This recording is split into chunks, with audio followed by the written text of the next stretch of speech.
Ako ang inyong Lolo Pael at ito ang aking kwento. Swapang Nakabit. Ano na naman ba ito, Sandra? Bakit ba tawag ka ng tawag? Nasa gitna ako ng mahalagang meeting sa opisina ngayon. Nakakaya sa mga kamiting ko eh. Ano ngayon? Mas mahalaga pa ba yun sa'yo? Kaysa sa amin ng anak mo, ha? Siyempre, kayo ang mas mahalaga. Pero trabaho ito eh. Hindi naman yata importante yung sasabihin mo. Makakapaghintay naman siguro yan. Hindi mo kailangan tumawag maya't maya sa akin. Ay, mahalaga ang sasabihin ko. Tungkol ito kay Miko. Gusto ko siyang ilipat sa ibang eskwelahan. Ano? Nasa kalagitnaan na ng klase? Bakit gusto mo pang ilipat ng ibang eskwelahan yung bata? Ano bang klaseng pag-iisip yan? Hindi kasi maganda ang turo sa eskwelahan na yon. Kaya gusto kong ilipat ng eskwelahan ng anak natin. At saka, nabubuli siya dun eh. Simula nang pumasok ang anak natin, nakakailang lipat na ng eskwelahan ng bata. Baka naman kasi ikaw lang ang may gustong palipatin ng anak natin eh. Para yun sa kabutihan ng anak natin. Sino pa ba nakakaalam kundi ako na ina? Lagi ka namang wala dito eh. Lagi kang nasa babaeng yon. Yung sinasabi mong babae ay ang legal kong asawa. Huwag mo sana kakalimutan yan. Alam ko naman yon. Hindi mo kailangan lagi ipamukha sa akin na kabit mo lang ako. Simple lang naman ang hinihingi ko sa iyo eh. Ilipat mo ng ibang eskwela ng anak natin. Oo na. Matigil lang tong pagtatalong to. Sige na, pagagawa ko ng paraan kay Norma kung paano may lilipat si Miko sa ibang eskwelahan. O siguro naman titigil ka na. Gumuhit naman ang matamis na ngiti sa labi ni Sandra. Ang inis na nararamdaman kanina ay tila yelong biglang natunaw. Nagdidiwang na naman ang kanyang kalooban dahil nakuha na naman niya ang gusto. Gusto mo ba na mainom? May bago akong alak na binili dyan. Sa susunod na lang. Hindi na rin ako magtatagal pa. May kailangan pa kasi akong gawin eh. Trabaho ba yan? O baka naman may iba ka na naman pinagkakaabalahan ha? Oo, may kinalaman to sa trabaho. Kaya huwag ka nang mag-isip ng kung ano-ano. Ay, isa pa yan sa akin naiinis ko eh. Wala ka ng panahon sa amin ng anak mo. Natatandaan mo ba kung kailan huli tayong nagbakasyon ha? Pagkatapos ba ng lahat, ganito mo na lang kaming tratuhin ng anak mo? Aminado ko na nawawalan ako ng oras sa inyo. Pero alam mong may pamilya ako at busy ako sa trabaho para maibigay ko sa inyo mga pangangailangan ninyo. Hindi ko naman kayo pinababayaan pagdating sa pinansyal ha. Nagugutom ba kayo? Di ba hindi naman? Hindi lang naman pera ang kailangan namin ng anak mo eh. Lumalaki na si Miko. May mga pagkakataon na rin na nagtatanong siya kung bakit hindi ka dito umuwi. Kaya mo naman niyang ipaliwanag sa kanya. Hindi mo kailangan gawing komplikado ang lahat eh. Hindi lang ako may obligasyon sa anak natin ha. Huwag mo namang iasa sa akin ang lahat. Ay, nasaan si Miko? Kakausapin ko siya bago ako umalis. Nandun, sa kwarto niya. Tumalikod na si Minandro para puntahan ang anak. Napangiti naman si Sandra. Maya-maya lumabas na si Minandro sa silid ng anak nito. Naabutan niya si Sandra na nakaupo sa sala. Nang makita siya ay lumapit ito sa kanya. Alis na ako. Nakausap ko na si Miko ha.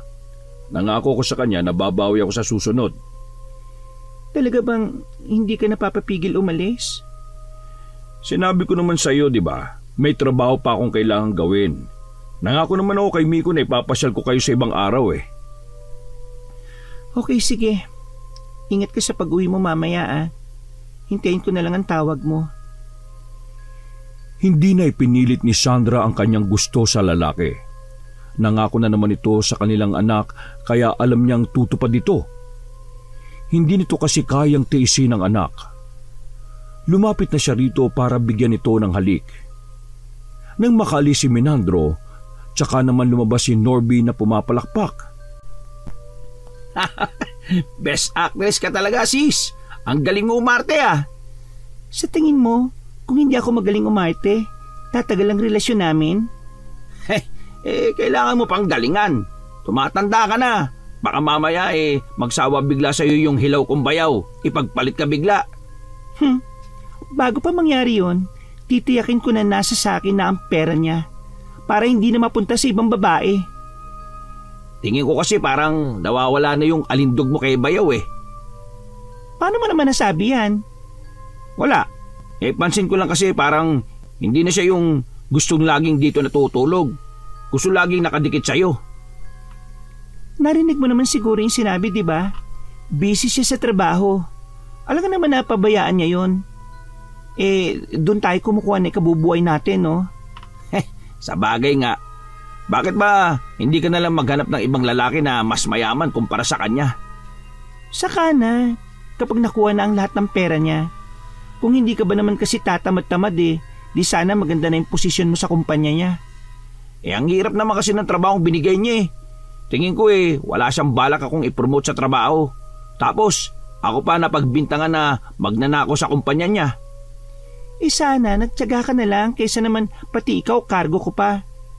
Tsaka, hindi ka rin kasi nag-iingat noon eh. Dapat lang. Alam nga namang pabayaan mo yung nag-iisang kapatid mo.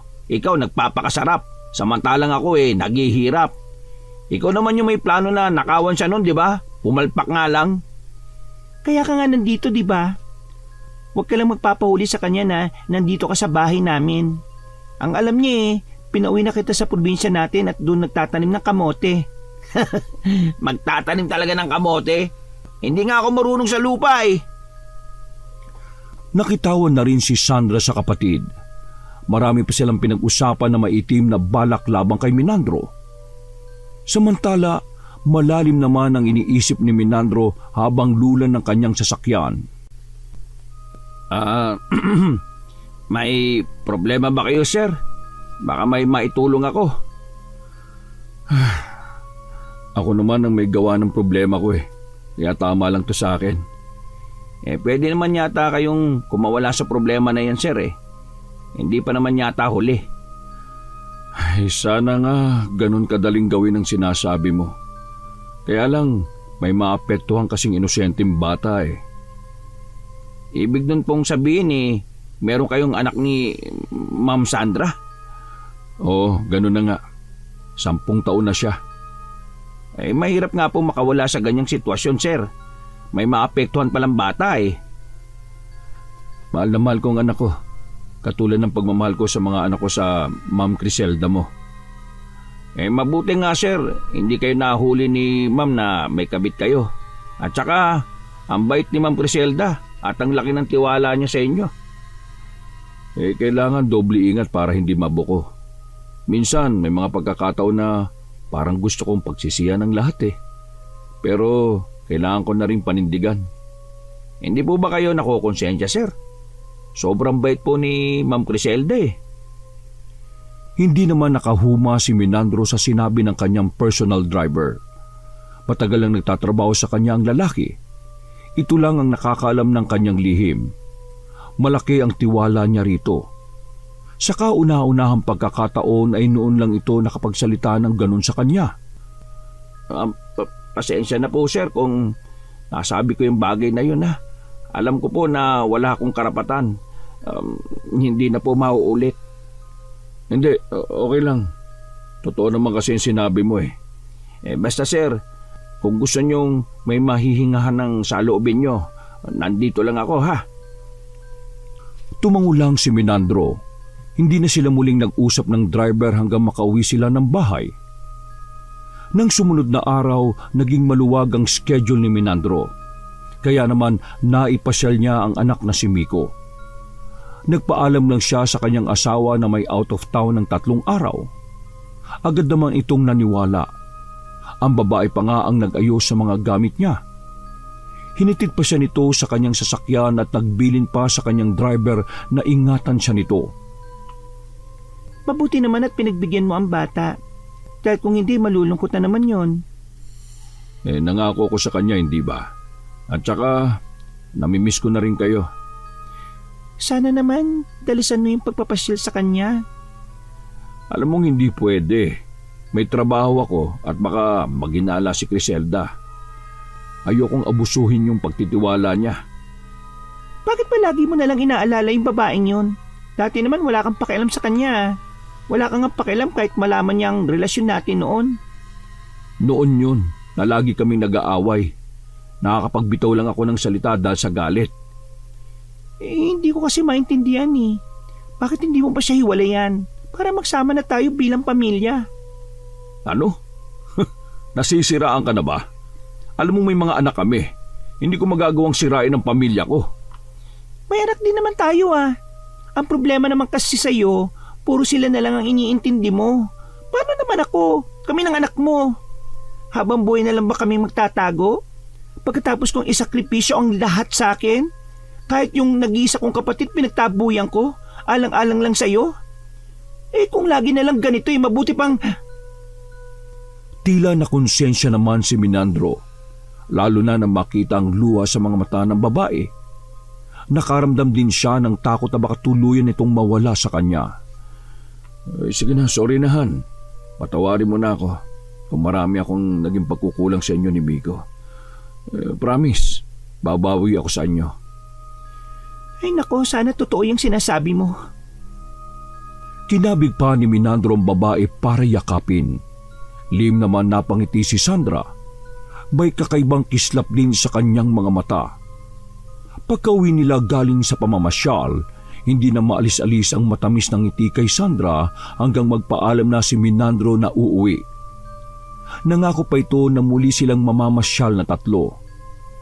Aasahan ko yan eh. Oo naman, basta para sa inyo ni Miko. Nang wala na si Minandro, saka naman lumabas si Norby. Mukhang saya ng lakad nyo ah. Samantalang ako, mag-isa lang ako dito. Oo naman oh. Kung hindi ka ba naman kasi nahuli noon di sana lagi ka rin namin kasama. Ay nako, heto na naman tayo. Pwede ba? Wag na nga natin pag-usapan yung tungkol dyan. Sabihin mo na lang kung umepekto ba. Oo naman. Kung hindi mabisa yung ibinigay mo, sa tingin mo kaya ganito ang ngiti ko ngayon? Nakita ko sa mga mata niya kanina ang takot na mawala kami ng anak niya. Kaya nga nakahut-hut na naman ako ng malaking pera sa kanya. Kaya bukas na bukas din, mamimili tayo. Mabuti naman kung ganon. Kating-kati na yung kamay kong makahawak ng pera Alam mo, dapat alagaan mo si Miko. Hindi yung lagi mo nalang sinasaktan yung bata. Ang batang yan ang magpapayaman sa atin. Kung ikaw ba naman tinutulungan mo ako sa pag-aalaga dyan sa pamangkin mo, di sana may pakinabang ka sa akin. Hindi yung pabigat ka pa Inaalagaan ko naman Hindi lang talaga maiwasan na umalis ako minsan. May sariling lakad din naman kasi ako kasama ng mga barkada Bakit kasi hindi mo pa kuha na ng yaya? Ayaw nga ni Minandro. Gusto niya ako mismo mag-aalaga sa batang yan. Gusto niyang gawin akong ulirang ina. Ayaw mo nun? Ulirang ina? Hoy, wag mo akong tawanan dyan. Dahil sa batang yan nasira ang katawan ko. Nagkaroon tuloy ako ng peklat sa tiyan. Ayan tinan mo yung mga stretch marks. Nako, wag mong kalimutan na munti ka nang hiwalayan nun ni Bayaw no? Kung hindi ka lang nabuntis. Si Miko nagsalba sa'yo. Oo na, alam ko naman yun Kaya pakiusap naman na maging mabait ka sa bata. Grabe ka namang kung saktan mo Hindi naman nakaimik si Sandra. Tinitigan lang niya na masama ang kapatid. Ang binata naman ay tatawa-tawa pang tumalikod at pinuntahan ng pamangkin sa silid nito. Nang sumunod na mga araw, habang nasa eskwelahan ng anak, kasama ng kapatid na masyal at namili silang magkapatid sa mall na malapit sa kanila. Papasok na sana sila sa isang tindahan nang mamataan ni Sandra ang asawang si Minandro. Kasama ang dalaga nitong anak. Ay nako, panira din naman na araw to. Dito pa talaga naisipang mamili. Ha? Anong sabi mo? Nakikita mo ba yung babaeng nakaputi na yon? Yung nakapusod ang buhok na may kasamang babae? Yan ang asawa ni Minandro. Yan ba yung legal na asawa ni Bayaw? May edad na pala, no? Parang mas matanda pa tingnan kay Bayaw Paano hindi magmumukhang matanda na maliban sa matanda naman na losyang pa? Hindi man lang marunong mag-ayos ng sarili. Pero wala kang laban sa kanya. Siya pa rin ang legal na asawa at ikaw ay kabit. Ha? Ano ka ba? Kakabi ba talaga kita? Ba't parang kinakampihan mo pa yung babaeng gurang na yon? Siyempre kakampi mo ko, kapatid kita eh. Sinasabi ko lang naman na siya ang legal na asawa. Naiinis na napabuntong hininga na lang si Sandra. Sinasadya pa niyang dumaan sa harapan ng mag-ina at sagiin ang mga dalang paper bag. Lumingon pa siya na nakataas ang kilay. Huwag kasi kayong humarang sa daan. Hindi lang kayong tao sa mall, no? Matuto kayong tumabi. Akala nyo kasi kung sino kayo eh. Nag-iba naman ang pinta ng mukha ng dalaga. Akmang susugod na ito ng pigilan ng ina at saka inakay palayo. Lumingon pa sa kanya ang asawa ni Menandro at tila kinakabisa ang itsura niya. Nang makalayo ang mag-ina, tsaka naman lumapit si Norby. Uy, ba't mo ginawa yun? Nasisiraan ka naman ng bait. Bang klase ka rin, no? Ano? Sila itong nakaharang sa daan ko eh. Kesyo marami lang bit-bit, kala mo, mga kung sino na. Darating din ang panahon na mas marami pa akong bibilin kapag tuluyan na kaming nagsama ni Menandro. Baka pati itong mall bilin ko na rin. Naiinggit ka lang ata kasi mas marami silang pinamili kaysa sa atin eh. Mas niyamak naman kasing mapera sila, no? Bakit naman ako maiinggit? Balang araw kung ano yung tinatamasa niya, mararanasan ko din. Ay nako, mabuti pa tara nang umuwi. Malapit na rin lumabas si Miko sa eskwelahan. Daanan na rin natin. Lingid sa magkapatid, nakasunod ang matalim na titig ni Criselda habang naglalakad silang palayo. Pagdating sa bahay, nagpahinga agad si Sandra. Ipinaubayan na niya ang pag-aasikaso sa anak kay Norby. Ilang araw na rin na laging naglalagi si Menandro sa bahay ni Sandra. Madalas doon ito naghahapunan. Dapat pinag-aralan mo na rin yung kung paano magluto para hindi na tayo umu-order tuwing pupunta ako rito. Bakit pa?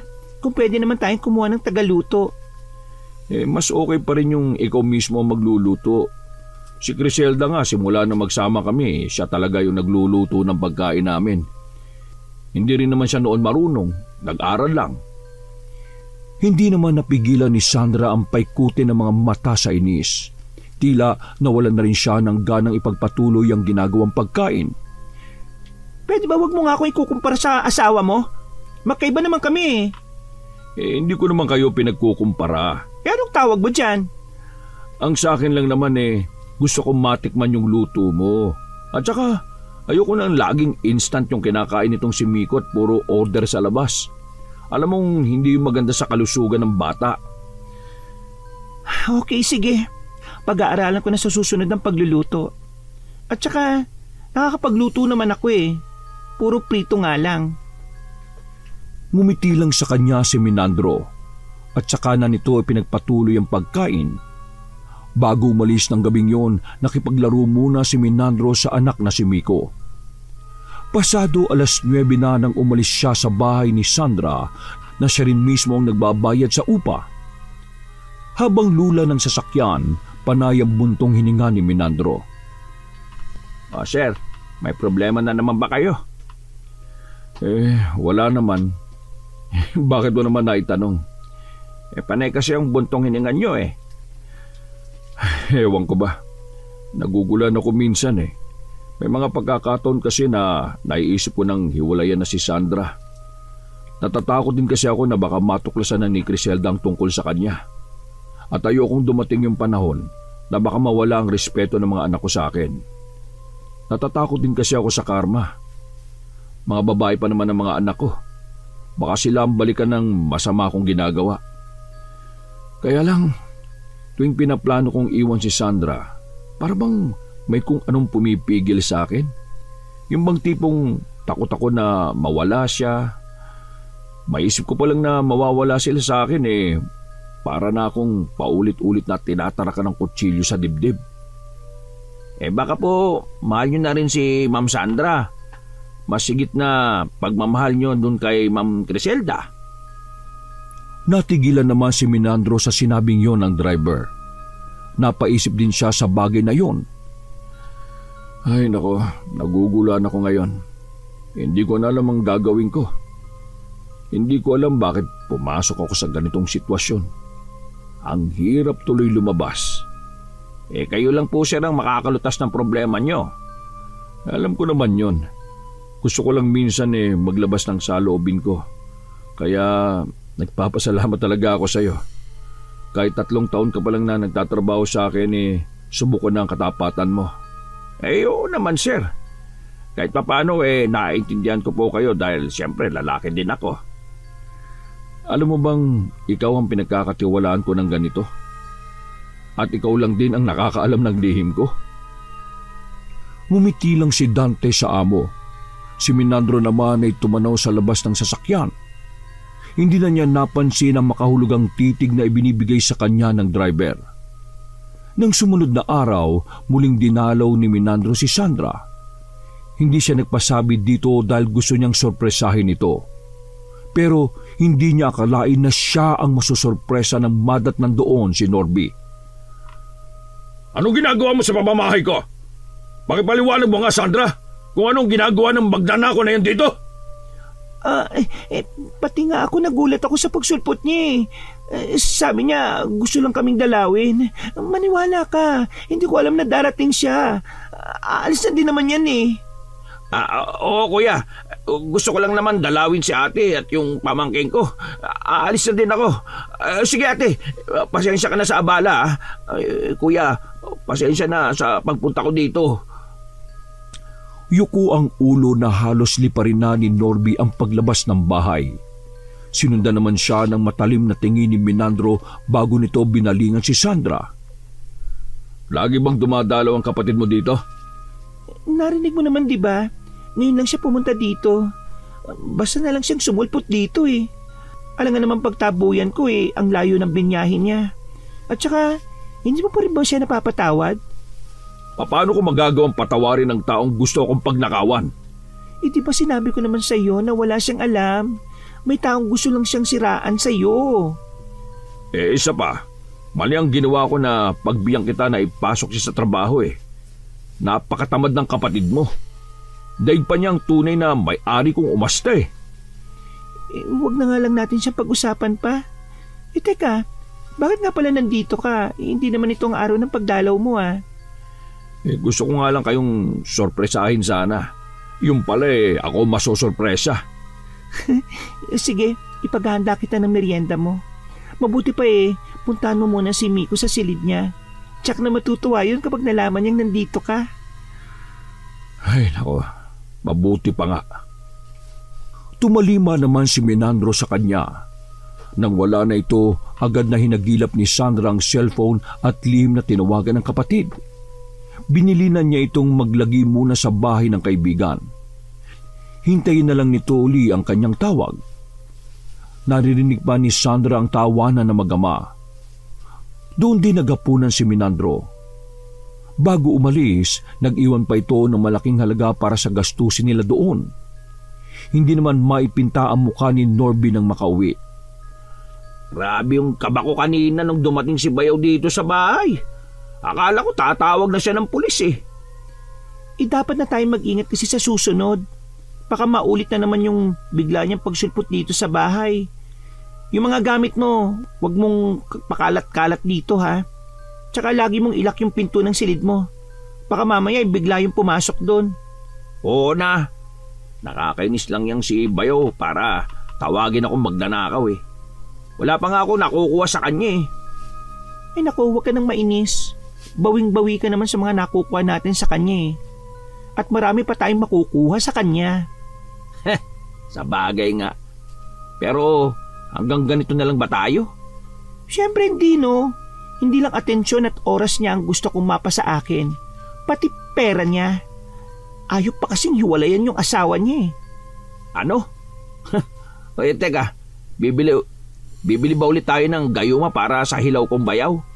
Oo, kailangan ko ulit. Tingin ko kasi parang hindi na siya ganun kabisa Okay, sige. Tatanungin ko yung matandang binibilan ko. Baka meron siyang mas matapang na gayumang binebenta. Baka naman fake yung kinukuhanan mo Alam mo, minsan na lang gamitin ng gayuma. Pero ito, nakailang halo na ako sa inumin niya.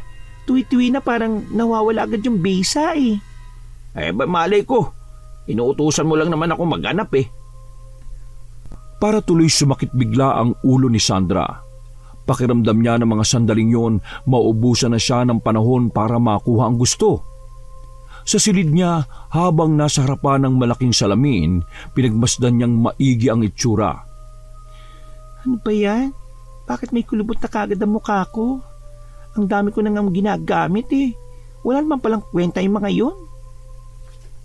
Tinitigan din niya ang mga kamay at braso. Tila ba gumagaspang ang balat niya. Puro ata peke yung nabibili ko sa online eh. Kinuha niya ang wallet sa drawer sa harapan. Nagulat pa siya nang makitang wala na yung laman. Tiningnan din niya ang pinaglalagyan ng mga perang ibinibigay ni Menandro sa kanya. Iilang libo na lang ang naroon. Bigla niyang naalala na parating na ang bill ng kuryente at tubig.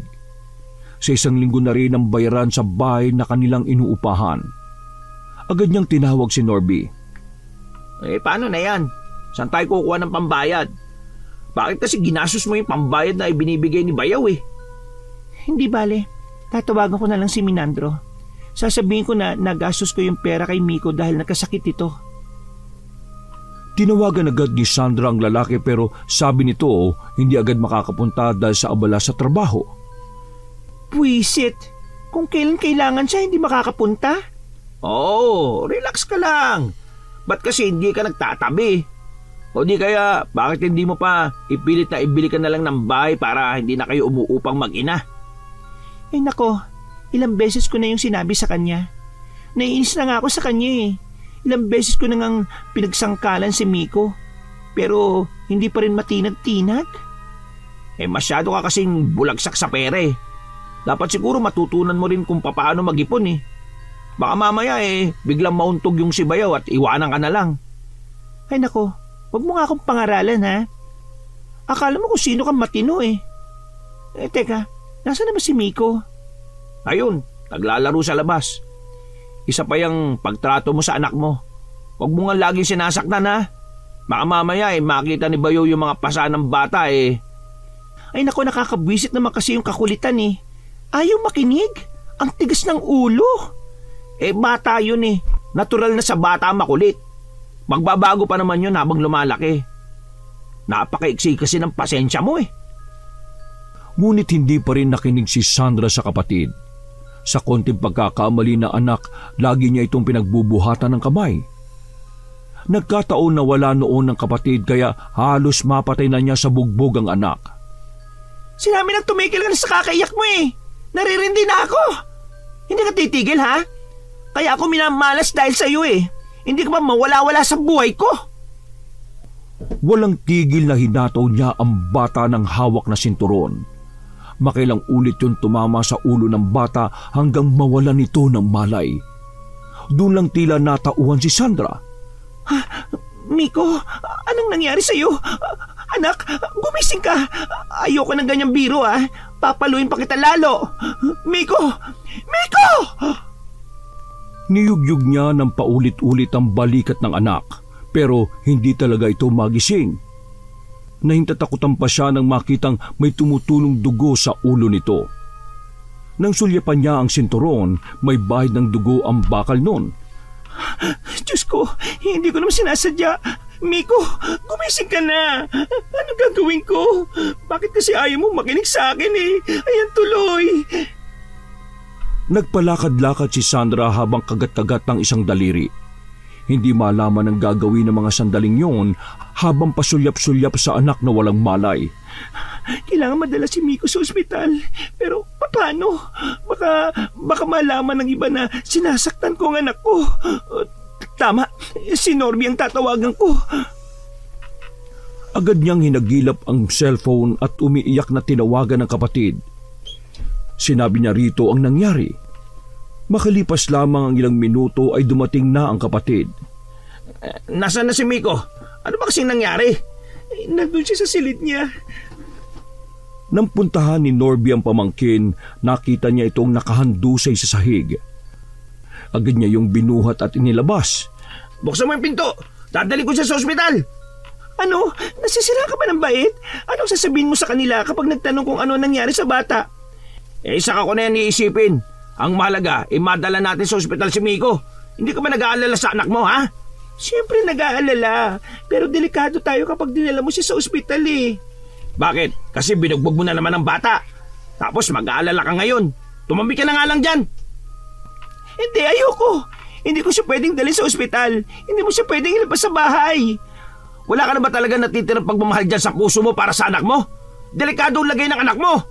Intindi mo naman kasi ako. Pati ikaw madadamay. At saka baka mamaya magkamalay na rin siya. Ikaw na lang ang gumamot. Kaya mo na yan. Ha? Anong malay ko kung paano gamutin tong anak mo? Magdala ka na lang ng doktor dito. Basta hindi mo siya pwedeng ilabas. Napatitig na lang si Norby sa kapatid. Baka sa kanya ang hindi pagkapaniwala sa inasal nito. Walang nagawa kundi ibalik niya sa silid nito ang pamangkin. Tumawag siya ng isang kaibigan. Mabuti na lamang ay may alam itong doktor na maaring tumingin sa pamangkin. Naghintay pa sila ng halos kalahating oras bago dumating ang doktor kasama ang kaibigan niya. Naghihinala ang matandang doktor sa nakitang kalagayan ng bata. Puno kasi ng pasa ang buong katawan nito. Nang suriin nito ang ulo, napailing-iling pa ito. Pinalabas muna sila nito habang ginagamot ang bata. Naabutan naman ni Norby ang kapatid na umiinom ng alak sa sala. May oras ka pa talagang uminom, ha? Nasa ganong kalagayan na nga yung anak mo yan pa ang inuna mo. Pwede ba pabayaan mo ako? At saka, ano bang pinagpuputak mo dyan, ha? Ginagamot na nga yung pamangkin mo. Ano ba bang problema? Nakita nung doktor yung mga pasa ni Miko. Tingin ko, naghihinala siya. Ikaw itong gusto mong ipatingin sa doktor eh. Sabi ko naman ikaw na lang ang gumamot eh. Anong klase ka bang ina, ha? Oras na sabihin ng doktor na kailangan natin siyang dalhin sa ospital. Ganon din yun. Pareho tayong mananagot. Lalong-lalo ka na. Tama na nga. Lalo mo lang dinadagdagan ang pag-aalala ko eh. Hindi ko naman ginusto ang nangyari. Kasalanan kasi ng batang yan eh. Kung bakit ako nauubusan lagi ng pasensya sa kanya. Ilang beses na kasi kitang pinagsasabihan. Tigilan mo na yung pananakit mo sa anak mo. Ayaw mo makinig eh. Tingnan mo tuloy ang nangyari. Hindi na nakasagot si Sandra nang lumabas ang doktor kasama ang kaibigan ni Norby. Seryoso ang mukha ng doktor na magsalita ito. Sinabi nito sa kanila na kailangan pa rin madala ang bata sa ospital para masuri ng husto. Delikado daw kasi ang sugat sa ulo nito. Nagbigay rin ito ng reseta sa kanila. Bilhin daw kagad nila yon. Puro tango lang ang ginawa ni Sandra. Ang kapatid ang nagatid sa doktor at kaibigan sa labas ng gate nila. Pagbalik nito, agad itong humingi ng pambili ng gamot. Padabog namang nag-abot ng pera si Sandra dito. Pagbalik ni Norby, hindi pa rin nagigising ang pamangkin. Kailangan siguro natin dalhin ng bata sa ospital. Para ano pa? Natingnan na nga ng doktor, di ba? Sobrang OA mo na. Hindi mo ba narinig yung sinabi ng doktor? Kailangan pa rin natin dalhin sa ospital si Miko. Sinabi ko na nga hindi pwede, di ba? Kaya dito lang si Miko sa bahay magpapagaling. Tapos! Wala nang nagawa si Norby ng talikuran siya nito. Binalikan na lang niya ang pamangkin at hinintay na magising. Makalipas naman ng isang oras, gumising na rin ang bata. Pinakain niya muna ito bago pinainom ng gamot. Sabihin mo lang kung may masakit sa'yo, ha? Dito lang ako, babantayan kita. Tumango naman ang bata. Sinabi pa nito na natatakot ito sa kanyang ina. Nagwika pa ito na huwag niyang iiwan. Ay, huwag ka na mag-alala. Hindi ko palalapitin sa iyo yung mama mo. Babantayan kita. Kahit bakas pa rin ang takot sa anyo ng bata, ngumiti na rin ito sa kanya. Maya-maya lumabas na muna siya ng silid nito.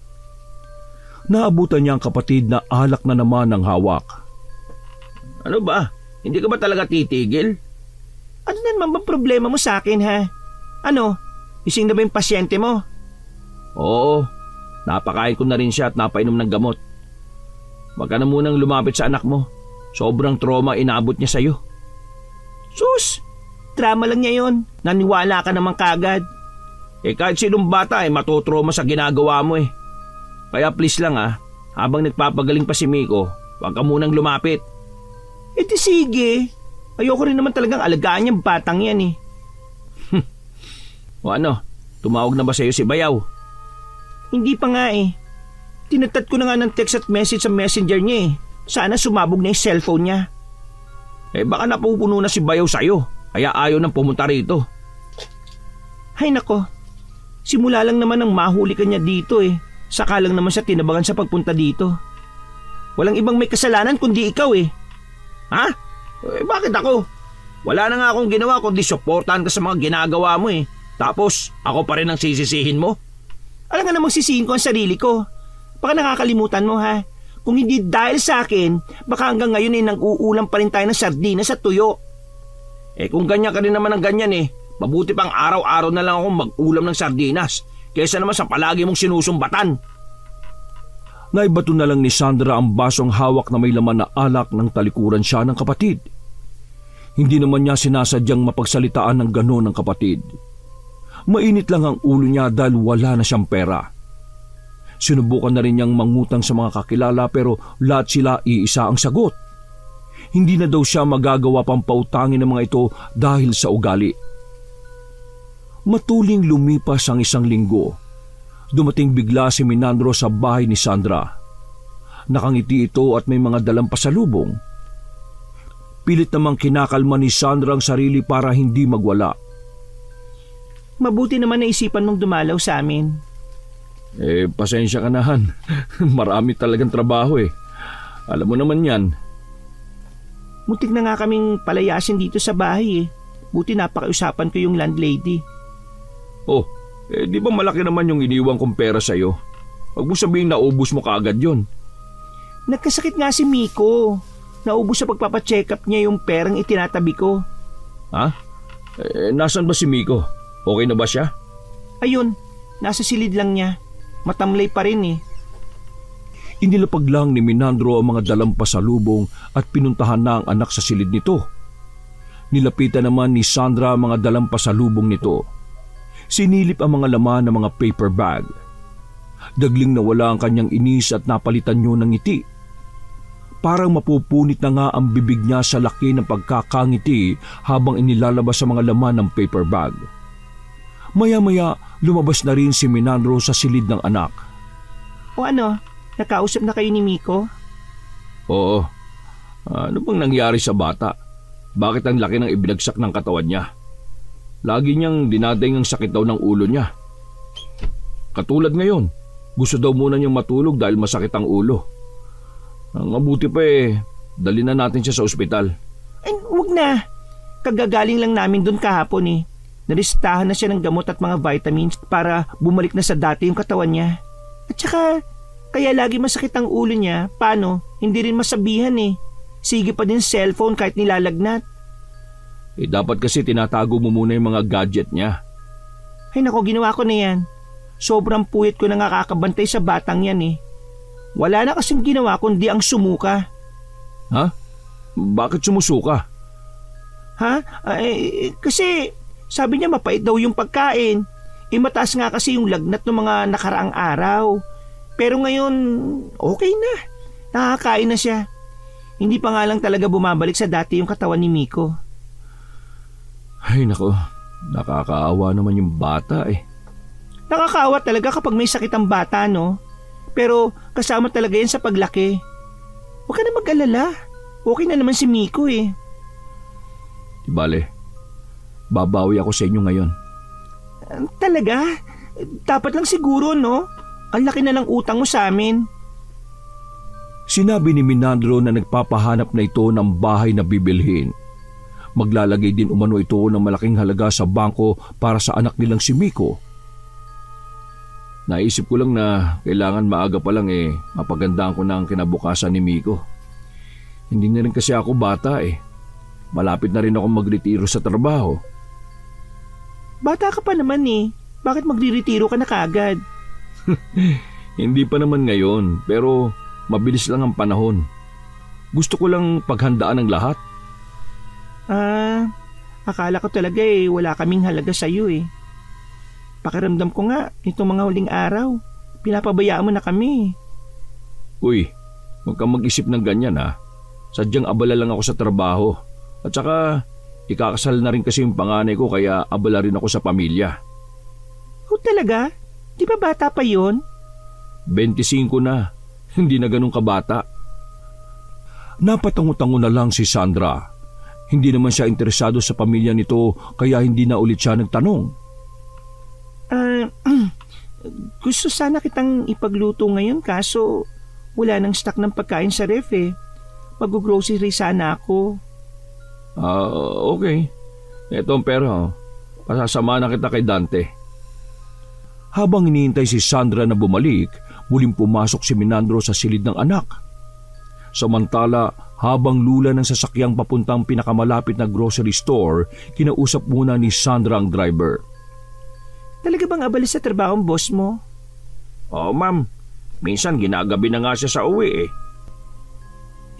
Lumalabas pa sila nung asawa niya? Minsan lang silang mag-anak. Kapal naman. Wala namang masama doon. Pamilya niya yun eh. May ibig ka bang ipakahulugan sa sinabi mo? Ay, wala naman, ma'am.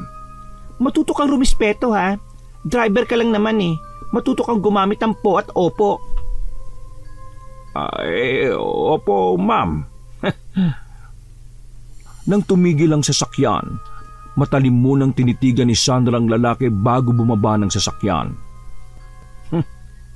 Kabit na nga lang, akala mo kung sino pa. Ang layo talaga ng ugali kay Ma'am Criselda. Ano kaya nakita ni Sir sa kanya? Hindi naman ganun kaganda, makinis lang. Naiiling na lang na kinuha niya ang cellphone sa bulsa ng suot na pantalon. Sunod-sunod ang ginawa niyang pagtipa para mag-report ng mga kaganapan ng araw na yon. Mahigit 1 oras din naghintay si Dante sa parking. Nang makita ang babae ay agad na niyang pinaandar ang sasakyan. Bastos ka! Hindi mo lang ako tinulungan sa mga bitbit ko? Pasensya na. Akala ko kasi kaya nyo na. 3 paper bag lang naman kasi yan eh.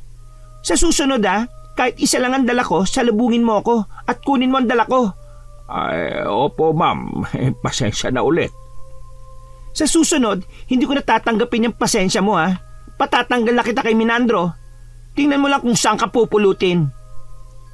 Hindi na lang sumagot si Dante sa kabila ng wala pa ring tigil na bibig ng babae. Naiiling na lang siya ng lihim. Pagdating sa bahay, pinaganda at inasikaso maigi ni Sandra si Minandro. Talagang pinag-aralan ko ang pagluluto. Lagi ako nanonood sa YouTube kung paano lutuin yung mga paborito mo. Mabuti naman kung ganon. Si Miko ba hindi mo pa pakakainin? Baka nagugutom na yon. Ha? Dadala ko na lang ng pagkain. Teka lang kumain ka lang dyan. Kumuha ng plato si Sandra at naglagay ng pagkain. Nung pumasok siya sa silid ng anak, nahintakutan nitong bumangon. Hoy, ang OA mo Dinala lang kita ng pagkain. Kumain ka na dyan Huwag ka nang mag-inarte pa. At huwag kang magpapasubo dahil wala dito ang tito mo. At ikaw huwag na huwag kang magsusumbong sa papa mo Yumuko lang ang bata. Ipinatong naman ni Sandra ang plato sa higaan nito at saka na lumabas ng silid. Siya na lang daw ang kakain mag-isa at kaya naman daw niya. Sabi ko ubusin ng pagkain para mamaya maibibigay ako sa kanya. Papasyal ko sana si Miko pero tingin ko hindi pa niya kaya Pwede naman sa ibang araw na lang. Saan ka nga pala bibili ng bahay? Kapag sigurado na yung nakita ng kaibigan ko pupuntahan natin. Sana naman mas malaki pa dito sa tinitirhan natin. Oo naman. Tsak na magugustuhan niyo yun ni Miko. Walang pagsidla ng saya ni Sandra ng mga oras na yon. Lalo pa niya inasikaso si Minandro. Hanggang makauwi ito, panay ang haplos at yakap niya rito. Nagkunwari pa siyang nalulungkot na hindi ito matutulog doon. Nang makaalis na si Minandro, masayang binilang ni Sandra ang pera na iniwan ng lalaki. Naabutan naman siya ng kapatid na masaya. Mukhang masaya ka na naman ngayon Buti nakita ko yung kotse ni Bayaw. Hindi muna ako dumiretso dito. O napainom mo ba ng gamot si Miko? Mali ko kung anong gamot ang pinapainom mo dun. Baka magkamali pa ako ng pagpapainom masisi mo pa ako. Nag-message ako sa iyo Hindi mo ba nabasa? Hindi. At saka busy ako kanina Alam mo nandito si Minandro kanina eh. Mauuna ko pa ba yan? Ay nako, wala ka talagang kwentang ina oh. Magpapainom ka nga lang ng gamot eh. Ano sinabi mo? Loko ka! Nasundan na lang ng matalim na tingin ng papatalikod na kapatid. Inis na ibinalik na lang niya ang pansin sa pagbibilang ng pera. Kinabukasan, maagang gumayak si Sandra. Oh, aalis ka? Oo, may bibilhin lang ako. Pwede bang saka na yan? Dali muna natin si Miko sa ospital. Bakit na naman ba? Ano na naman ang problema ng batang yan? Ang taas ng lagnat niya eh. Kagabi pa suka ng suka. Eh di ba may gamot naman siya dyan? Painumin mo na lang. Simpleng lagnat lang naman yan eh. Nako, iba pakiramdam ko. Kailangan na natin siyang dalhin sa ospital. Baka mamaya malala na palang lagay ng anak mo. Ang kulit mo rin no? Sinabi na may pupuntahan pa ako eh. O itong pera, ikaw na magdala. Napatingin na lang si Norby sa perang inihagis ng kapatid sa sahig. Galit na tinapunan niya ng tingin ng kapatid. Talaga bang ganyan kakawalang puso pagdating sa anak mo? Kahit katiting ba, hindi mo minahal ang anak mo? Ay naku, tigilan mo nga ako sa drama mo ha. Ayan na nga yung pera oh. Ano pa bang gusto mo? Samahan pa kita? Hindi naman malalang lagay ng batang yan eh. Nag-iinarte lang naman yan. At ikaw naman, kinukonsinti mo. Pareho kayong OA na magtito eh. Napaka makasarili mo. Swapang ka. Sarili mo lang lagi ang iniisip mo eh. Alam mo kapag may nangyaring masama kay Miko, hindi kita mapapatawad. Pinulot na ni Norby ang pera sa sahig at saka mabilis na binalikan ng pamangkin sa silid nito. Si Sandra naman nagkibit balikat lang at lumabas na ng bahay. Samantala, binalot na ni Norby ng kumot ang pamangkin. Wala kasing tigil ang panginginig nito. Pagkalabas ng bahay, hindi na niya naabutan ng kapatid. Naglalakad na siya papuntang sakayan ng tricycle nang may matanaw na taxi na marahil ay naghatid din ng pasahero sa loob ng subdibisyon. Agad niya yung pinara at tuminto naman sa tapat nila. Pinagbuksan pa sila nito ng pintuan. Manong, sa pinakamalapit kong ospital pakibilisan lang po. Hindi na niya namalaya na tumutulo na ang luha niya ng mga oras na yon. Pakiramdam niya yun na ang pinakamatagal na oras sa buong buhay niya. Lalo siyang nakaramdam ng takot nang biglang tumirik ang mga mata ng pamangkin. Manong, bilisan niyo po! Lalo namang binilisan ng driver ang takbo. Maging ito man kasi ay nakaramdam ng awa sa bata. Lalo na nang makita nito si Norby na umiiyak habang yakap ang pamangkin. Pagdating sa ospital, mabilis na bumaba ng taxi si Norby at kinuhang atensyon ng mga naroon. Agad namang siyang tinulungan ng mga staff ng ospital. Habang hinihintay ang doktor sa loob ng ER, panay naman ang dasal ni Norby sa isip. Kahit naroon ang pagdududa na baka hindi siya pakinggan, pero umaasa pa rin siya kahit para lang sa pamangkin niya. Naging mabagal ang mga sandaling yon. Hanggang marinig niya ang pagbukas ng pinto ng ER. Dok, kumusta po yung pamangkin ko? Parang gusto nang bumulalas ng iyak ni Norby ng mga sandaling yon sa nakikita sa mukha ng doktor. Tuluyan ang nabuwag ang katatagan ng binata nang marinig ang sinabi ng doktor. Ginawa na daw nila ang lahat, pero hindi na kinaya ng bata. Hindi, Dok. Gawin niyo po lahat. Iligtas niyo po yung pamangkin ko. Sige na po, Dok. May pambayad naman po kami, oh. Sige na. Pagalingin niyo na po yung pamangkin ko. Dok, parang awa niyo na, Dok. Parang awa niyo na. Napaluhod na lamang si Norby sa tindi ng emosyon na nararamdaman. Halos hindi na niya marinig pa ang iba pang sinasabi ng doktor. Lumipas ang isang oras, tulala pa rin si Norby. Puro tango lamang ang isinasagot niya tuwing tinatanong siya ng doktor at nurse ng ospital. Nang marinig na dadalhin na sa morgue ang katawan ng pamangkin, tila noon lang siya nahulasan sa nangyayari. Pwede po bang huwag niyo muna gagalawin ang bangkay ng pamangkin ko? Kailangan ko muna kasing tawagan yung mga magulang niya eh. Tumango naman ang staff ng ospital. Iniwan na muna siya roon. Nag-umpisa na namang tumulo ang mga luha niya sa mga mata. Maras niyang pinahid ang mga luha. Pagkatapos kinuha ang cellphone sa bulsa. Matagal bago may sumagot sa kabilang linya. Ano naman bang kailangan mo? Busy ako. Ate, pumunta ka dito sa ospital. Si Miko, wala na. Ha? Hindi kita maintindihan. Linawin mo nga yung sinasabi mo. Pumunta ka na lang dito sa ospital. Sabihan mo na rin si Kuya Menandro. Wala na si Miko. Hindi na hinintay sumagot ni Norby ang kapatid. Pinatay na niya ang cellphone at saka nilapitan ng pamangkin na natatakpan ng puting kumot. Nang alisin niya ang kumot dito, tumambad sa kanyang paningin ang mga pasa sa buong katawan nito. Hindi pa rin makapaniwala na dahil sa tinamong bugbog ay mamamatay ang pamangkin. Malapit sila nito simula bata pa ang pamangkin. Tanging dito lamang malambot ang puso niya. Sa maraming pagkakataon, siya ang nagtatanggol dito kapag gusto itong sakta ng ina. Nang araw na yon, naglalambing itong wag siyang umalis. Siguro nararamdaman na nito ang kapahamakang naghihintay rito. Sana pala, hindi na kita iniwan nung araw na yon. Sorry, Miko. Nabigo kong ipagtanggol ka. Wala akong kwentang tito. Patawad.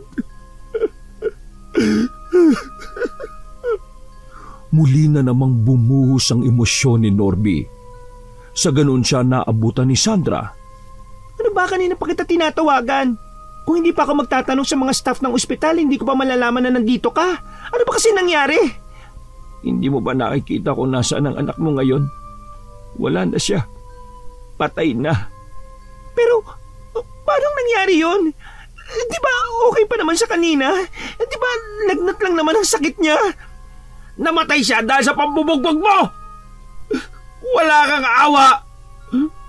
Hindi ka na naawa na bugbugin siya!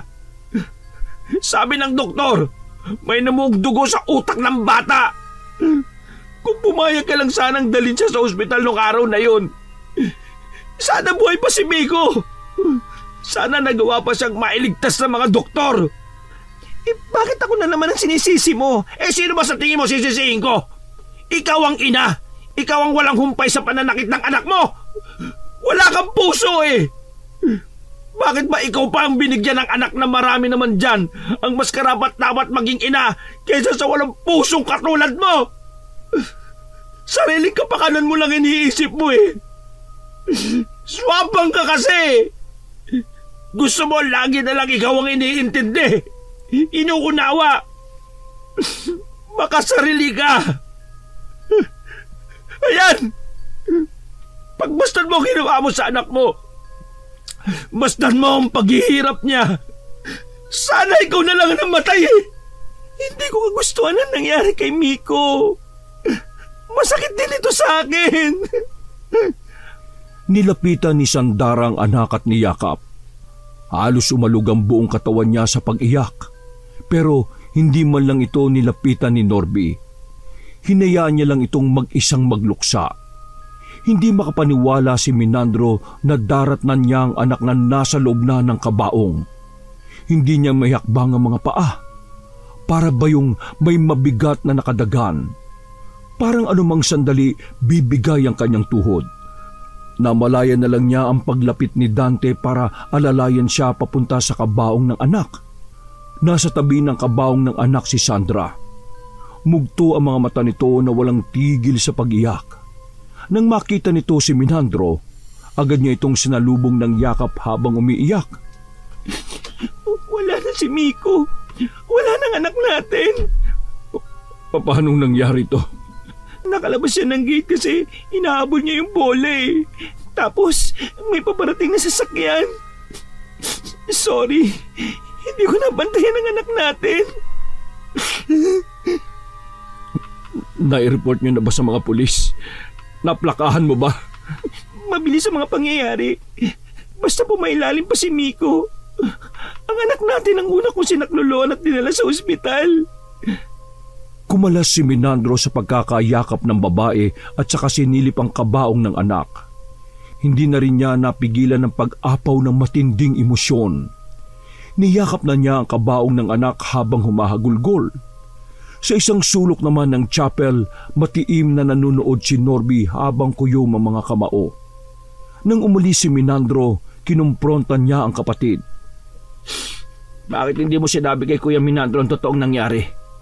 Pati ang totoong pagkamatay ng anak mo, ginawan mo pa ng kasinungalingan? Anong gusto mo?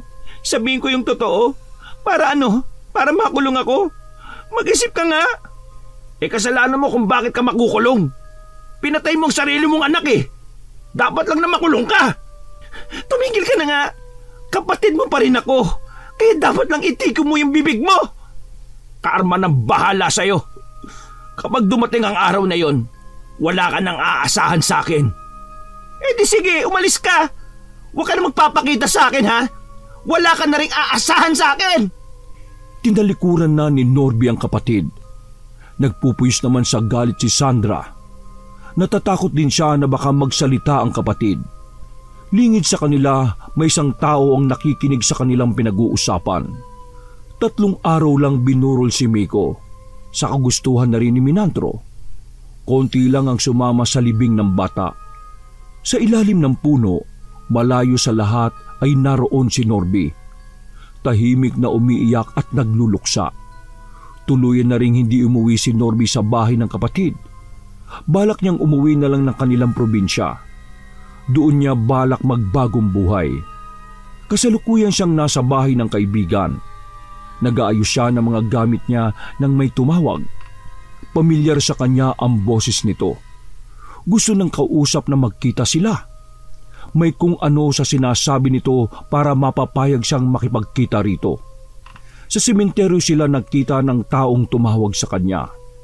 Sa dami ng lugar, bakit dito pa? Yung kasi ang gusto ng kapatid ko. Ha? Kapatid? Sino kapatid? Isang babaeng kilalang kilala niya ang umibis ng sasakyan. Nanlaki ang kanyang mga mata. Siya ang kapatid ko. Asawa ni Menandro. Ang legal na asawa. Ha? Ano ba ang kailangan mo? Simple lang. Makipagtulungan ka sa amin para makaganti sa kapatid mo. Di ba siya mismo ang pumatay sa anak niya?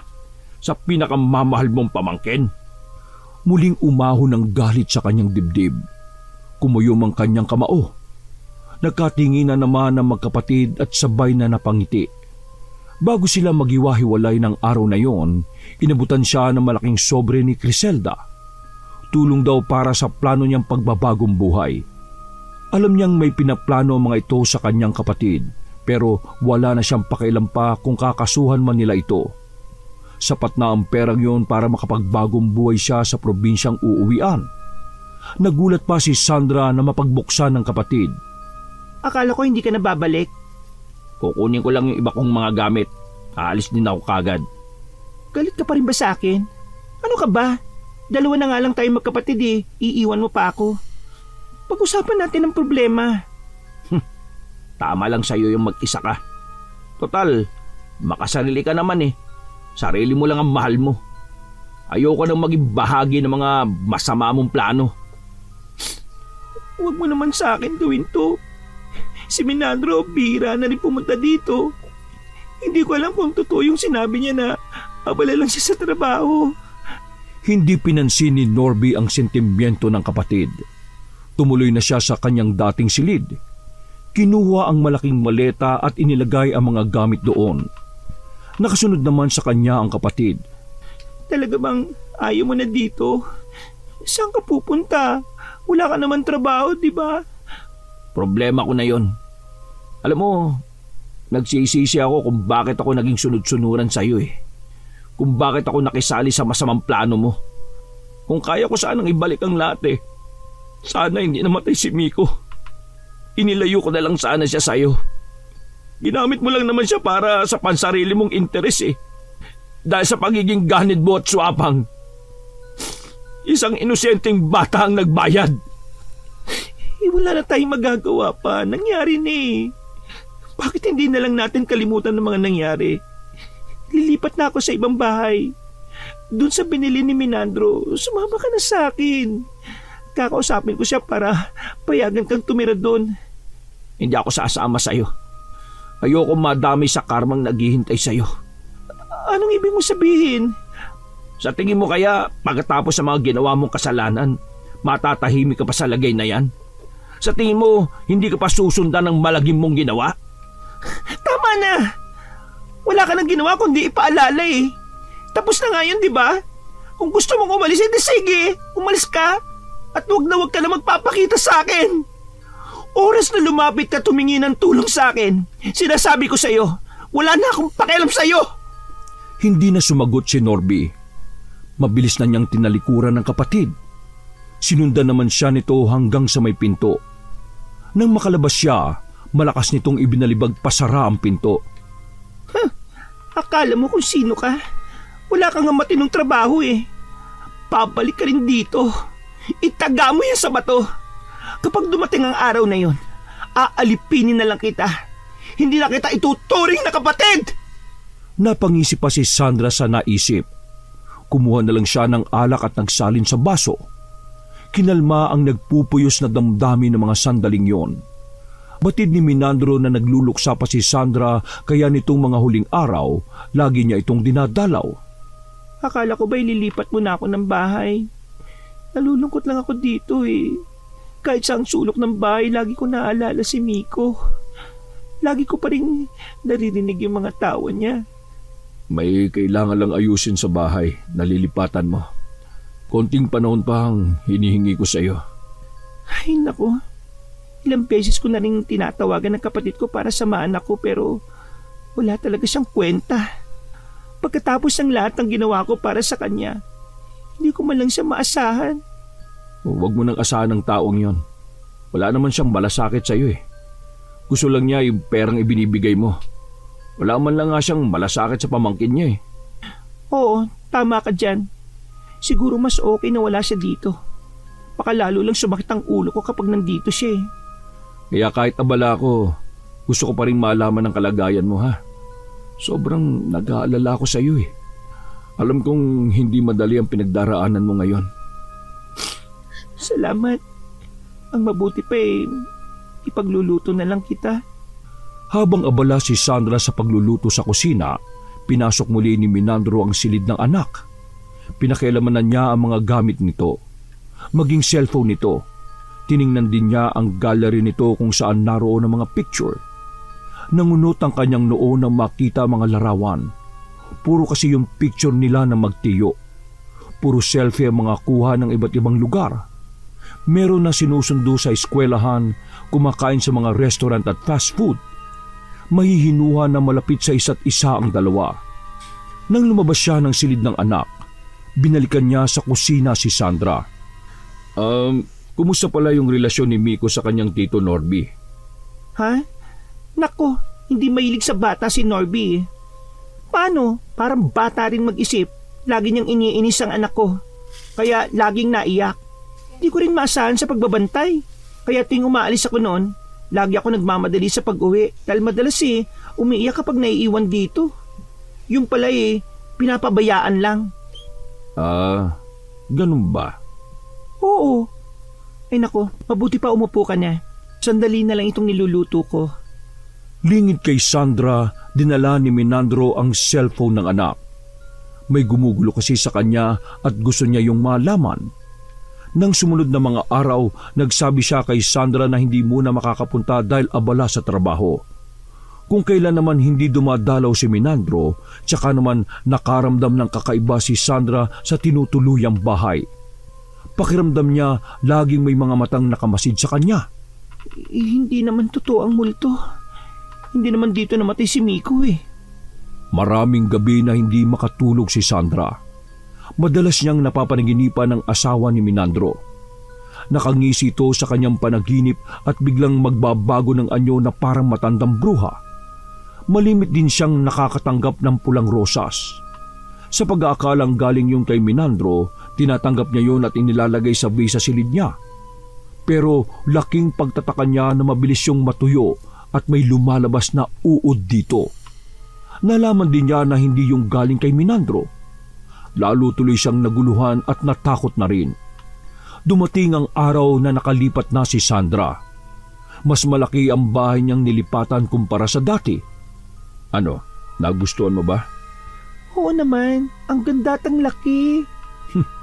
Natutuwa ako't nagustuhan mo. Sayang nga lang wala na si Miko.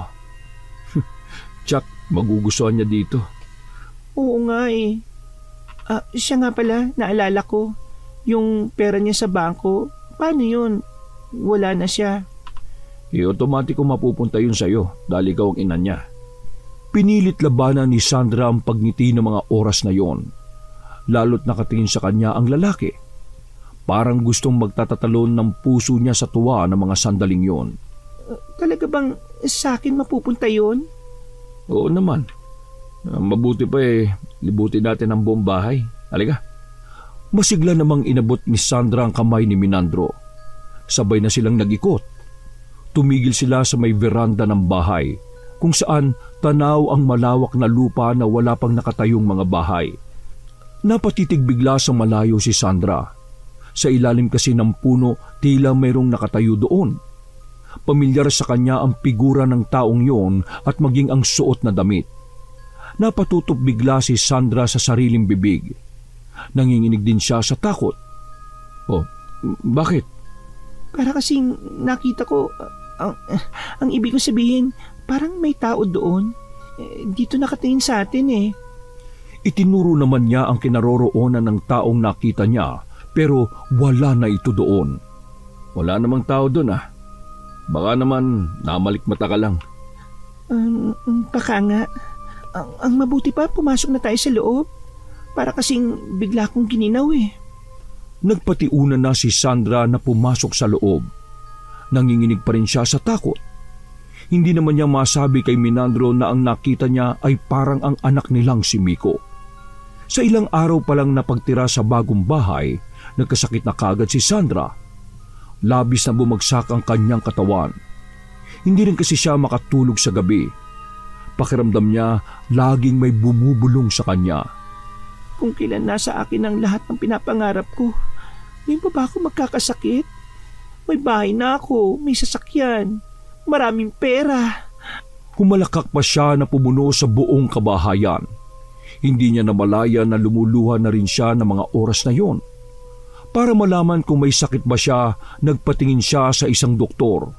Ngunit wala namang nakitang ano paman sa kanya. Nagpatingin pa siya sa ibang doktor, pero iisa lang ang kanilang mga nagiging sagot. Gayunpaman, patuloy sa pagbagsak ang kanyang katawan. Tuwing tumitingin siya sa salamin, ang nakikita niya ay isang matandang kulubutang muka. Hindi ako yan. Maganda't bata ako. Kaya nga ako nagustuhan ni Minandro eh. Lahat ng salamin sa bahay na yon ay kanyang binasag para hindi na niya makita ang sariling refleksyon. Isang buwan na rin siyang nag-iisa sa kanyang bahay, ni hindi man lang tumatawag si Minandro sa kanya para kumustahin siya. Minabuti niyang puntahan ito sa bahay nila. Napansin kagad niyang maraming sasakyan na nakaparada sa tabing daan. Napagtanto niyang may party sa bahay ng mga ito dahil sa suot ng mga bisitang dumarating. Dahil bukas ang gate, minabuti niyang pumasok na rin at sumabay sa mga bisita. Sa malawak na hardin, naroon ang mga taong nagtitipon-tipon para ipagdiwang ang anniversary ng mag-asawa. Mula sa kinatatayuan, kitang-kita niya ang saya ng mukha ng mag-asawa, lalo na si Minandro. Hindi na maalala ni Sandra kung paano siya nakauwi sa bahay niya. Anong silbi ng lahat ng ito kung mag-isa lang ako? Nasaan ka na ba, Norby? Bakit pati ikaw iniwan na rin ako? Tuwing nalulungkot, nilulunod niya ang kanyang sarili sa pag-inom ng alak. Hanggang tuluyan na siyang manghina at igupo na lamang ng sakit na hindi matukoy. Basta ang alam niya may bumubulong sa kanya. Mga wikang hindi niya maunawaan. Tumitindi na rin ang sakit ng buo niyang katawan. Minsan, pinuntahan siya ni Minandro. Nakita nito ang kanyang kalagayan. Butot balat na lamang siya. Tinubuan ng maraming sugat ang buong katawan. Nagsugat-sugat na rin ang kanyang ulo at nilalabasan na yun ng mga buhay na uod. Anong nangyari? Ano bang sakit ang dumapo sa iyo? Bakit walang doktor na makapagsabi ng totoo mong sakit? Naririnig ni Sandra ang lahat ng sinasabi ni Minandro. Hirap na siyang makapagsalita pero malinaw pa rin ang kanyang pandinig at maging mga mata. Kinuhanan din siya nito ng mag-aalaga. Narinig niyang nagwika ang nag-aalaga sa kanya na baka siya ay kinukulam. Pwede ba humanap ka ng magagamot na pwede makatulong sa kanya? Handa ako magbayad ng kahit na magkano. Basta mapagaling lang nila si Sandra. Sumunod naman ang may edad ng babae sa utos ng amo. Napangiti kahit papaano si Sandra. Batid niyang kahit nandidiri na ito, nagmamalasakit pa rin ito sa kanya. Maraming albularyo ang tumingin kay Sandra. Lahat sila nangabigo na pagalingin siya. Kinumpirma nga rin ng lahat ng manggagamot na kinukulam siya. Sinabi rin ng mga ito na masyadong malakas ang nasa likod nun. Hindi nila magawang talunin ang kapangyarihang itim na gumawa nun sa kanya kaya hindi maibalik ang sumpa nito. Gusto ka bang sabihin o gustong ipagbilin? Tanging iling lamang ang itinugo ni Sandra dito. Pinilit niyang magsalita pero tila pati yun tuluyan na ring nawala sa kanya. Kahit hindi sabihin ni Sandra, batid ni Minandro na nais rin itong makausap ang kapatid. Kaya naman hinanap niya ang binata. Nananahimik na ako dito. Ayoko nang magkaroon ng koneksyon sa inyo. Pero kailangan ka ng kapatid mo. Baka hindi na rin siya magtagal pa. Bakit? Ano ba nangyari sa kanya? Sabi ng mga tumingin sa kanya meron daw kumukulam sa kanya. Natigilan si Norby. Biglang may naalala. Alam ko kung sinong nasa likod ng nangyayari kay ate.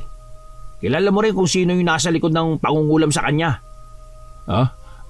Sino? Ang asawa mo at ang kapatid niyang driver. Anong sabi mo? Magkapatid sila? Matagal nang alam ng asawa mo tungkol sa inyo ni ate. Pilit lang niya yung tinatago sa'yo para sa maitim nilang balak. Ngayon, alam ko na kung bakit nila ako gustong lumayo para walang sagabal sa mga plano nila. Parang mauupos sa kandila si Minandro na napaupo na lang. Ipinagtapat na rin ni Norby ang totoong nangyari sa pamangkin. Nagawa niya yun sa sariling anak? Oo. Kaya sa galit ko, pumayag ako sa gustong mangyari ng asawa mo. Pero dala lamang yun ang galit ko sa ginawa niya kay Miko. Sa pagiging swapang niya. Ngayon alam kong naghihirap si ate. Parang dinudurog ngayon yung puso ko. Mabuti pa. Puntahan mo na ang kapatid mo bago pa mahuli ang lahat. Tinapat na kasi ako ng lahat na ang tumingin sa kanya Sumama na rin si Norby para makita ang kapatid. Nasa bungat pa lang ng pintuan si Norby ay tumulo na ang luha niya. Kahabag-habag ang kapatid sa kalagayan nito. Hindi na niya ito halos makilala. Buong katawan nito ay puro sugat. Wala na rin itong buhok. Pumalit sa anit niya ay ang mga buhay na uod. Kung ano-ano na rin insekto ang lumalabas sa mga sugat nito. Nanunot din sa kanyang ilong ang masangsang na amoy na nagmumula rito. Napatutok na lang siya sa sariling bibig para hindi masuka sa tindi ng amoy nito. Humakbang pa siya palapit dito. Ate, sorry kung iniwan kita. Nandito na ako para damayan ka. Ate, kung hindi mo na kaya, sumama ka na kay Miko Hindi ko kasi kayang makita ka ng ganyan Huwag ka mag-alala. Mahal na mahal ka namin ni Miko kahit ano pa nagawa mo. Tuluyan nang humagulgol si Norby. Hindi na rin niya napigilan na hawakan ng butot balat na kamay ng kapatid. Hindi na rin niya inalintana ang malakit nitong pawis at ang tumitinding amoy nito. Umungo lamang ito habang blanko ang tingin sa kanya. Ilang sandali pa, biglang humugot ito ng malalim na hininga bago dilat ang mga matang nawalan ng buhay. May lumabas pang mga alupian sa tenga nito. Nang araw din na yon, nakikiusap si Minandro sa asawa na tigilan na ang ginagawang pagpapahirap nito kay Sandra. Pero nababalot na ng matinding galit ang puso nito dahil sa pagtataksil na ginawa niya. Inamin din ito na magkapatid sila sa ina ni Dante. Ang driver niya ang naghanap ng taong kukulam kay Sandra. Noon lang niya nakita ang tinatagong ugali ng asawa. Nasanay kasi siya na mabait at malambing ito. Maasikaso sa kanilang mag-ama. Hindi marunong magalit. Madalas kapag nag-aaway sila, lagi lang itong umiiyak. Siya ang lagi nang sumisigaw rito. Pero nang araw na yon, halos lumabas ang litid nito sa liig sa lakas ng sigaw. Nakaramdam din siya ng pangamba na baka gawin din nito sa kanya ang ginawa kay Sandra. Nang talikuran siya nito, batid niyang wala na siyang magagawa pa para iligtas ang buhay ng kabit. Nanlulumo na lang na umalis siyang muli. Matulin na lumipas ang isang buwan. Aksidenteng nakita sina Norby at Minandro sa puntod ni Miko at Sandra. Sana magkasama at masaya na sila saan man sila naroroon. Hiling ko nga lang sana bumawi na si ate kay Miko. Mahalin niya ng buong puso ang anak niya. Alagaan niya ito sa kabilang buhay. Paulit-ulit kong sinisisi ang sarili ko. Pero hindi na rin mababagong lahat eh. Nangyari na. Inamin ko, may ambag din ako sa nangyari. Kung nakontento lang sana ako sa pamilya ko, hindi aabot sa ganitong lahat. Lahat naman tayo may kasalanan eh. Naging swapang ang kapatid ko dahil sa yaman na natatamasa niya sa'yo. Ako naman naging konsentidor. Kahit mali, hinayaan ko lang si ate na gawin ang mali. Ang sumalo lahat, yan, si Miko. Ang pagkawala ni Miko habang buhay nating dadalhin sa mga puso natin. Pero handa akong magdusa habang ako'y nabubuhay. Kung yun lang ang paraan para mapatawad niya ako sa pagkukulang ko bilang ama niya. Labis ako nagsisisi na iniwan ko siya ng araw na yon. May pahiwatig na siya eh. Pero binaliwala ko lang. Hindi ko man lang siya pinagbigyan. Sana napigilan ko yung pwede mangyari ng araw na yon. Tumulo na naman ang luha sa mga mata ni Norby. Nagbalik kasi sa kanya ang mga alaala nila ng pamangkin. Yung hagikik nito tuwing kinikiliti niya. Napatitig siya kay Minandro nang makita ang inaabot nito, ang cellphone ni Miko. Natitiyak kong gusto rin ni Miko na mapasa kamay mo yan. Nandyan ang mga masasayan yung sandali na magkasama. Pasensya na rin kung napag-isipan kita ng masama. Alam mo, nung makita ko yung mga larawan nyo, noong ko napagtanto kung gaano mo minahal ng gusto si Miko nang higit pa sa pagmamahal ko. Bago maghiwalay ang kanilang landas, nagkamay muna ang dalawa. Alam ni Norby na baka yun na ang huling pagkikita nila ng bayaw. Nagpaalam na rin siya sa kapatid at pamangkin bago naglakad ito palayo. Wakas!